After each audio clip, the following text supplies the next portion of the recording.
विधेयक पारित होने से कर्मचारियों को ना तो आगे 8वें वेतन आयोग में कोई भी बढ़ोतरी की जाएगी, ना उनकी पेंशन संशोधित की जाएगी, ना ही डीए आदि कोई लाभ दिया जाएगा। सब फ्रीज।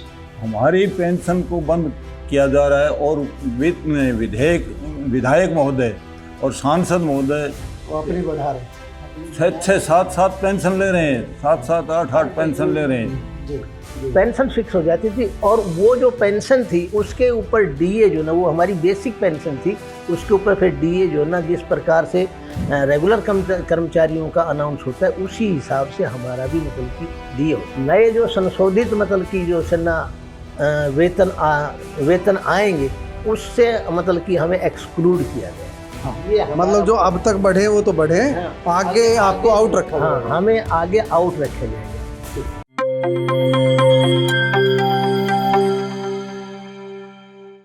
प्यारे दोस्तों, सादर अभिवादन। मैं हूं महेश कुमार वैद्य और आप देख रहे हैं एनजेपी हरियाणा। दोस्तों, 15 जुलाई को पूरे देश में कर्मचारियों ने प्रदर्शन किया, रिटायर्ड कर्मचारियों ने प्रदर्शन किया।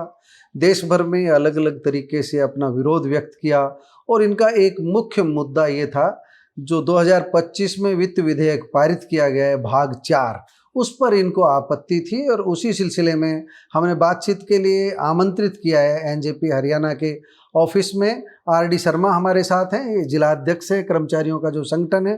पूरी डिटेल ये अपने आप बताएंगे। और कुलदीप यादव जी हैं, ये उपाध्यक्ष हैं।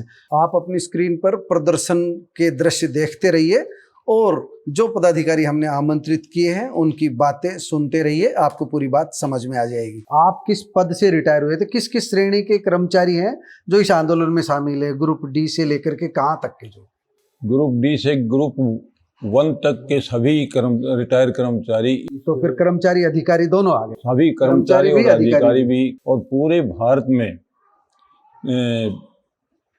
अखिल भारतीय राज्य सरकारी पेंशनर फेडरेशन के आह्वान पर रिटायर कर्मचारी संघ हरियाणा के नेतृत्व में।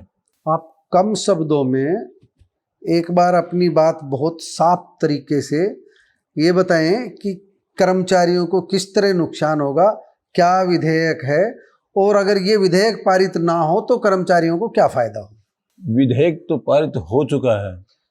नहीं, हम ये कह रहे हैं कि जो विधेयक पारित हुआ है वो अगर नहीं होता तो कर्मचारियों को क्या फायदा होता और विधेयक से क्या नुकसान है। विधेयक पारित होने से कर्मचारियों को ना तो आगे 8वें वेतन आयोग में कोई भी बढ़ोतरी की जाएगी, ना उनकी पेंशन संशोधित की जाएगी, ना ही डीए आदि कोई लाभ दिया जाएगा। सब फ्रीज, सब फ्रीज। इससे पहले सब ओपन था। इससे पहले कोई भी परेशानी नहीं थी। जब भी वेतन आयोग गठित हुआ है, जो वेतन बने हैं उसके मुताबिक सारे लाभ मिलते आए हैं। पीछे कुछ दिनों पहले सरकार ने अपने सांसद विधायक के 25% पेंशन और भत्ते बढ़ा लिए गए हैं, जबकि कर्मचारियों के आज इन कर्मचारियों के जो रिटायर कर्मचारी हैं, इन्हीं के मेहनत और लगन और समर्पण से आज देश इस मुकाम पर पहुंचा हुआ है। तो हमारी पेंशन को बंद किया जा रहा है और विधायक महोदय और सांसद महोदय अपनी बढ़ा रहे हैं, 6-6, 7-7 पेंशन ले रहे हैं, 7-7, 8-8 पेंशन ले रहे हैं। आप किस पद से रिटायर हैं, कब रिटायर हुए थे? जो मैं वन विभाग से डिप्टी रेंजर के पद से रिटायर हूँ। 31 जनवरी 2005 को रिटायर हुआ था। कुलदीप जी, आप भी बताओ किस पद से रिटायर हुए, कब से? पूरा अपना परिचय दो एक बार। मैं कुलदीप, क्या पद है आपका संगठन में?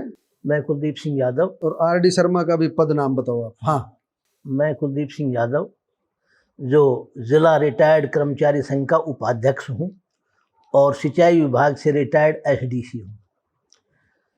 मिस्टर आरडी शर्मा जी वो हमारे अध्यक्ष हैं, जो मतलब कि रिटायर्ड कर्मचारी संघ जिला रेवाड़ी के अध्यक्ष हैं जी।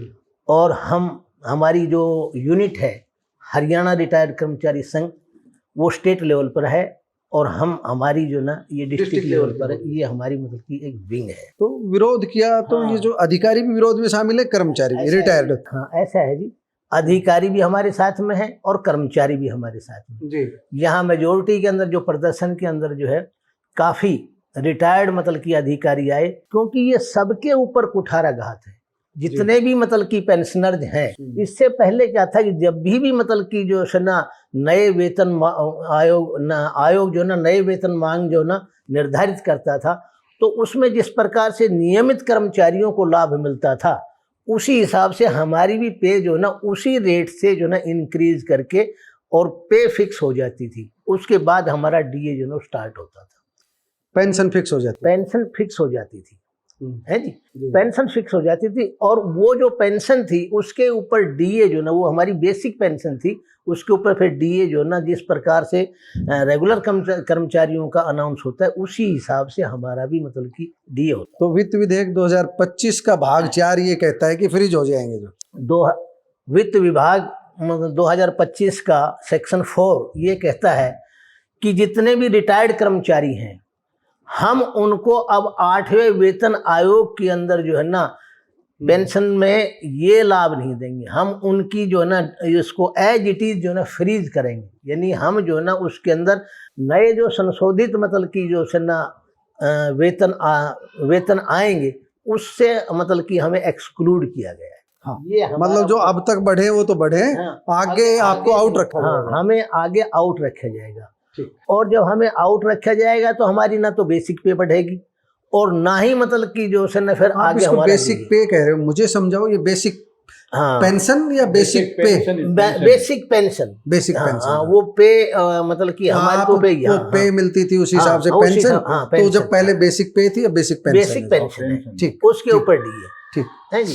तो अगर ये फ्रीज हो जाएगा तो मतलब कि मतलब ये जो हमारा रिटायर्ड कर्मचारी है उसके लिए तो बहुत बड़ा कुठाराघात है, यानी वो तो हमेशा के लिए मर जाएगा। ठीक है, आपने आरडी शर्मा की, कुलदीप यादव की बातें सुनी, बहुत सरल शब्दों में इन्होंने समझा दिया है कि सरकार जो है अपना खजाना खाली नहीं करना चाह रही, कर्मचारियों के लिए खजाने को ढीला नहीं करना चाह रही है। सरकार का जो वित्त विधेयक 2025 भाग 4 है, वह कहीं न कहीं जो रिटायर्ड कर्मचारी हैं, रिटायर्ड अधिकारी हैं, चाहे वह प्रथम श्रेणी के हैं, चाहे द्वितीय श्रेणी के हैं, चाहे ग्रुप डी के हैं, उनका जो वेतनमान जैसे पहले आम कर्मचारियों का निर्धारित होता था और उस पर डीए फिक्स होता था, इसी तरह नियमित रूप से इनकी पेंशन बढ़ती थी हर वेतन आयोग के बाद। जब जब भी वेतन आयोग गठित हुआ, अब 8वां वेतन आयोग गठित होने के बाद इनको जो लाभ मिलना था बढ़ोतरी का, वो लाभ इनको नहीं मिल पाएगा, ये फ्रीज हो जाएंगे। जितना अब तक बढ़ चुका उतने में सब्र संतोष इनको करना पड़ेगा, आगे नहीं बढ़ेगा। यही इनका विरोध है। इसी को लेकर के पूरे भारत में कर्मचारी अधिकारी रिटायर्ड, मैं रिटायर्ड की बात कर रहा हूँ, वो सड़कों पर उतरे, प्रदर्शन किया, ज्ञापन दिया। अब मोदी सरकार को सोचना है इस बारे में क्या फैसला लेंगे, क्या इस वित्त विधेयक से सरकार कदम अपने वापस लेगी या कर्मचारियों को ही 8वें वेतन आयोग के बाद जो फ्रीज होने जा रहा है उस पर संतोष करना होगा। इनका विरोध ये है, जब सांसदों का, विधायकों का वेतन भत्ता बढ़ाया जा सकता है, एक एक टर्म के हिसाब से उनकी वेतन वृद्धि होती है, उनकी पेंशन में बढ़ोतरी होती है, तो उन कर्मचारियों की चिंता सरकार क्यों नहीं करती जिन्होंने भारत को विकास के पथ पर आगे बढ़ाया है। धन्यवाद, नमस्कार।